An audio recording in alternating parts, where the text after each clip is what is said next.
હાલ તો મિત્રો તમને બધા લોકોને ખબર છે કે ભાઈ આજે છે દશેરા અને દશેરાના દિવસે ખાસ કરીને બધા લોકો થઈ જાવ સાવધાન.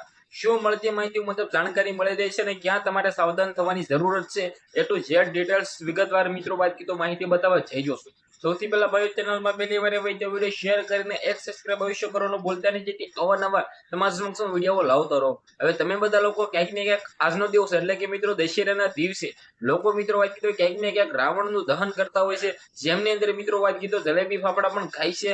પરંતુ ક્યાંક ને ક્યાંક મોટા મોટા શહેરોની અંદર 20 થી 30 થી 40 ફૂટના રાવણો બનાવવામાં આવે છે, તેને સળગાવવામાં આવે છે. પરંતુ ક્યાંક ને ક્યાંક બધા લોકો સાવધાન નથી થતા, સાવચેતી નથી રાખતા. કારણ કે જ્યારે તે રાવણને સળગાવવામાં આવે છે ત્યારે તે રાવણભાઈ માથે પડે છે અને ક્યાંક ને ક્યાંક દર વર્ષે એવી ઘટનાઓ જોવા મળતી હોય છે, જેમના કારણે મિત્રો વાત કીધું નીચે લોકો દબાઈ જતા હોય છે, તેને પણ આગ લાગી જતી હોય છે અને ઘણા બધા લોકોના દુઃખદ મિત્રો મૃત્યુ થતા હોય છે. તો આ બધા લોકોએ ખાસ કરીને સાવચેતી રાખવાની જરૂર છે, સાવધાન થઈ જવાની જરૂર છે. કારણ કે આપણા ગામડાઓની અંદર તો નહીં, પરંતુ મિત્રો વાત કીધું શહેરોની અંદર જ્યાં મિત્રો વાત કીધું મોટા મોટા રાવણો 50 ફૂટના મિત્રો વાત કીધું રાવણો સળગાવવામાં આવતા હોય છે.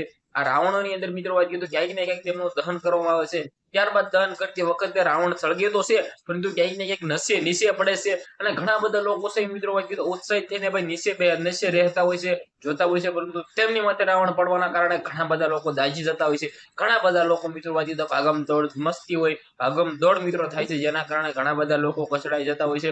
પરંતુ ખાસ કરીને તમે બધા લોકો સાવચેતી રાખજો, સાવધાન થઈ જજો. આ ઘટના આજના દિવસે ન બનવી જોઈએ. હવે મિત્રો તમે બધા લોકો જલ્દી કમેન્ટની અંદર જય શ્રી રામ લખી દેજો. વિડીયોને ભાઈઓ બને એટલો શેર કરી દેજો.